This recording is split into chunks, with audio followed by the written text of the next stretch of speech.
Hello বন্ধুরা, কুসুমের রান্নাঘরে সবাইকে স্বাগত। আজ আমি আপনাদের সঙ্গে শেয়ার করব টক ঝাল মিষ্টি চালতার আচারের রেসিপিটা ভালো লাগলে চ্যানেলটাকে সাবস্ক্রাইব করবেন, পাশে থাকা বেল আইকনে ক্লিক করবেন পরবর্তী রেসিপি সবার আগে পাওয়ার জন্য। এখানে আমি 3টি চালতা নিয়েছি, এগুলোকে আমি কেটে নেব এরকমভাবে দুভাগ করে নেব ফার্স্ট, আর রাউন্ড রাউন্ড করে কেটে নেব।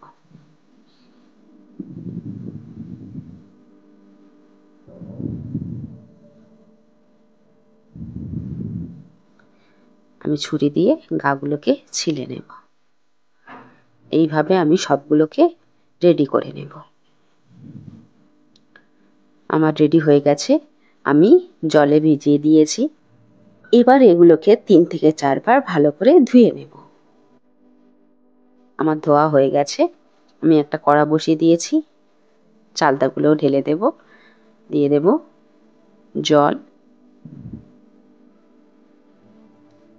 স্বাদ মতো লবণ আর হাফ চামচ হলুদের গুঁড়ো দিয়ে এটাকে আমি সিদ্ধ করে নেব। ঢাকনা বন্ধ করে দেব। দেখুন এটা নরম হয়ে গেছে। এবারে আমি এটাকে জল ঝারিয়ে আমি এটাকে উঠিয়ে নিয়েছি। এখানে একটা মশলা বানিয়ে নেব। 5 ফোড়ন নিয়েছি, গোটা ধনে নিয়েছি, মৌরি নিয়েছি, 2টো লঙ্কা নিয়েছি। এটা একটা ভাজা মশলা বানিয়ে নেব।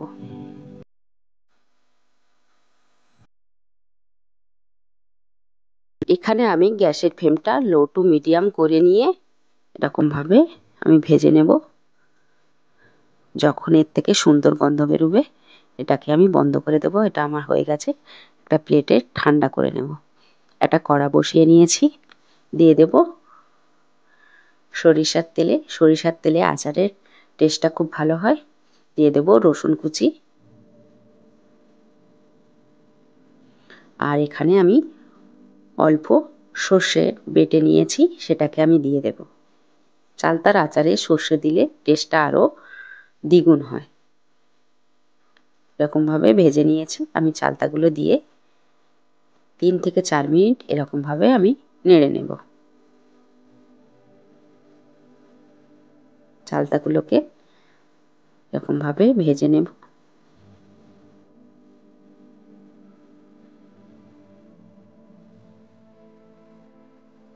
দিয়ে দেবো 1 চামচ কাশ্মীরি লঙ্কার গুঁড়ো, দিয়ে আমি এটাকে ভালো করে আবার নেড়ে নেব। দেখুন এবার দিয়ে দেব 1 বাটি চিনি,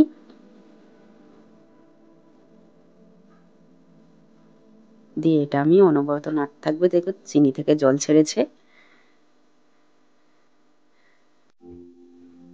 এরকমভাবে আমি 6 থেকে 7 মিনিট এটাকে হতে দেব।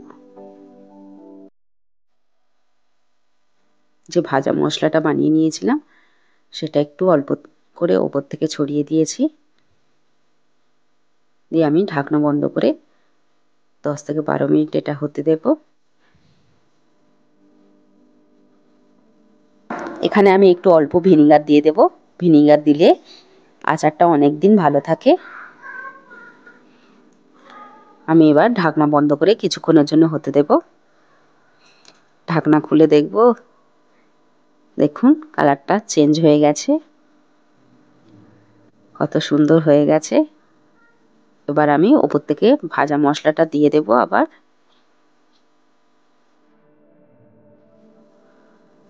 আমার চালতার আচার রেডি হয়ে গেছে, আমি এটাকে প্লেটে ঠান্ডা করে নেব। আপনারাও এরকমভাবে চালতার আচার বাড়িতে বানিয়ে নেবেন। রেসিপিটা ভালো লাগলে লাইক, কমেন্ট, শেয়ার করবেন। আমার চ্যানেলে নতুন বন্ধু হয়ে থাকলে চ্যানেলটাকে সাবস্ক্রাইব করবার অনুরোধ রইল। ধন্যবাদ।